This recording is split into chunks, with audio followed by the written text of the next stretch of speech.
రాహుల్ గాంధీ ప్రకటించిన రైతు డిక్లరేషన్ ను ప్రజల్లోకి తీసుకెళ్లేందుకు రాష్ట్ర వ్యాప్తంగా రచ్చబండ కార్యక్రమాలు నిర్వహిస్తున్నట్లు కాంగ్రెస్ నాయకులు చెప్పారు.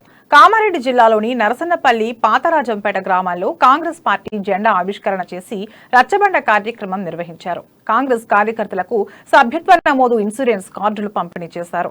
రైతు డిక్లరేషన్ పై గ్రామస్తులతో షబ్బీర్ అలీ ముఖాముఖి నిర్వహించారు. ఏకకాలంలో 2 లక్షల రుణమాఫీ, ఇందిరా రైతు భరోసా పథకం క్రింద ఎకరాకు 15,000 రూపాయల సాయం, అన్ని పంటకు గిట్టుబాటు ధరలతో ప్రభుత్వమే కొనుగోలు చేస్తుందని ఆయన హామీ ఇచ్చారు. ఇక ధరణి పోర్టల్ రద్దు చేస్తామని, రైతు కమిషన్ ఏర్పాటు చేస్తామని షబ్బీర్ అలీ చెప్పారు. నాకు కాగితం, నాకు పైసలు రావాలా? పేపర్లో వచ్చి టీవీలో వస్తే నేను నమ్ముతానా?